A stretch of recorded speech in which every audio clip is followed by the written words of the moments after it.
Говорить о породе и сложно, и легко. Это порода самобытная, древняя порода, одна из древнейших пород отечественных пород в Российской Федерации. Я в 2015 году об этом писал Владимиру Владимировичу Путину, что по отечественным породам надо создать государственные конные заводы для охраны генофонда этих пород. Дело в том, что хотя нашим конникам это не нравится, говорят, мы же тут, мы же конники, мы сохраним. Ни в одном цивилизованном государстве нет такого, чтобы генофонд не охранялось государством. Допустим, в тех же арабских странах, где сотни миллиардеров, заводчиков, государство им не доверяет генофонд арабской породы. Есть государственные конные заводы. В той же Англии каждый англичанин конник от плоти и крови. Есть государственный конный завод Ньюмаркет, в котором я был, видел этот завод, видел его работу, видел его питомцев. Вот. Такое же положение в Германии, Чехии, Польше, Турции и так далее. В нашей стране этого нет. Поэтому я, повторюсь, в свое время написал Владимиру Владимировичу Путину. Не знаю, дошло мое письмо или не дошло, или, скорее всего, не дошло. Вот. Я это письмо повторил в этом году, буквально недавно, в более краткой форме. Вот. Поэтому сейчас сложная обстановка, много пород гибнет, теряются, исчезают, потому что начинают одни в коммерческих целях проливают кровь других пород, другие по незнанию проливают кровь, а пролитие крови – это ближайший путь к угасанию породы, потере породы. Вот. На нашей памяти в начале 20 века двух пород не стало в нашем регионе, на юге России. Это азово-черноморская порода и древняя известная ногайская порода. Обе породы исчезли во время выведения донской породы.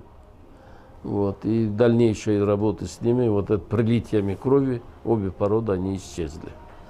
Дабы не случилось такое же положение с нашими породами, я поэтому пишу президенту, прошу его создать небольшие государственные конзаводы.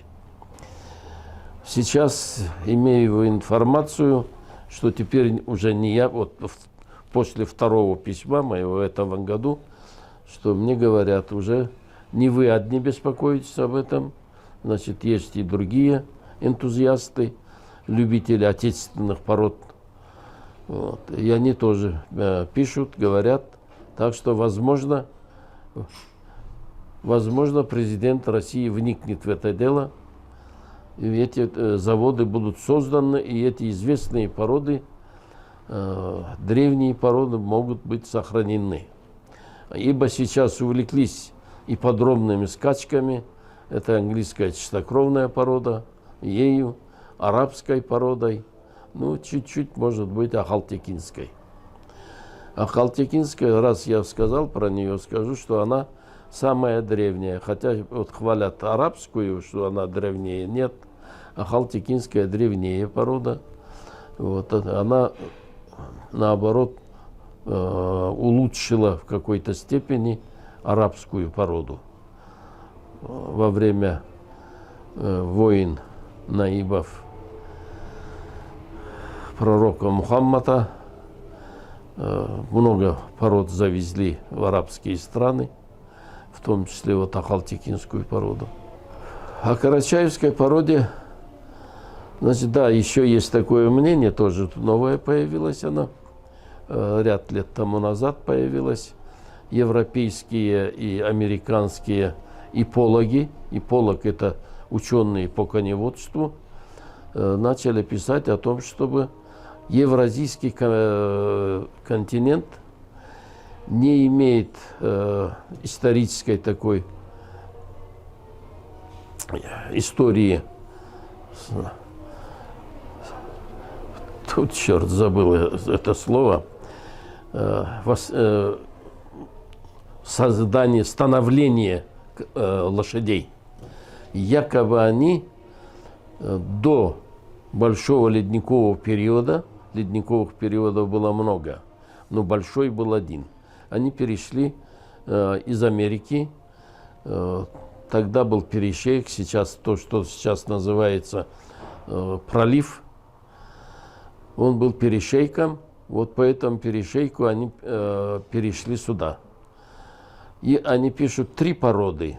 Ну, я с этим не совсем соглашаюсь, потому что вряд ли они могли быть породами.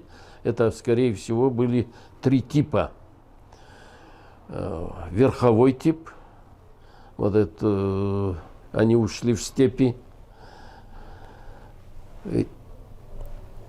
Крупный тип, по которым требуется обилие кормов, большое количество изобилия кормов.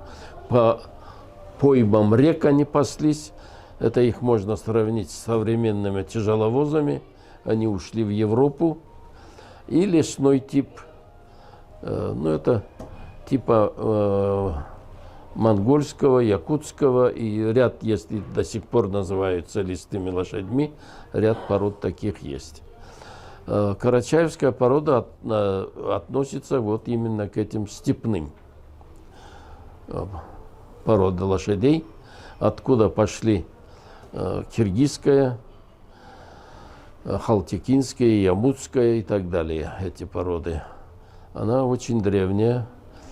Значит, если, допустим, киргизская пишут 5000 лет, значит, и нашей.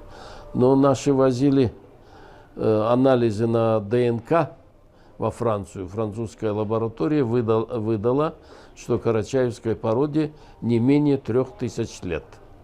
Так что, если остановимся даже на этих 3000, это довольно древняя порода, ну, сравнить не с кем. По крайней мере, в России, как я уже сказал, в России она самая древняя. Вот.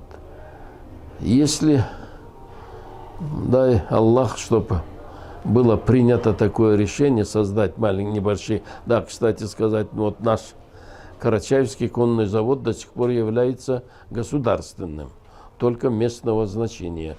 Спасибо нашему главе Карачаева-Черкесии Темрезову Рашиду, который вник в это дело и сказал: все, завод продаваться не будет, ибо очень много было желающих приобрести этот конный завод. Вот. Мы были обеспокоены этим, писали во все станции, просили, чтобы не продавали, сохранили конный завод. Те, которые хотели купить, говорили, что будут заниматься коневодством.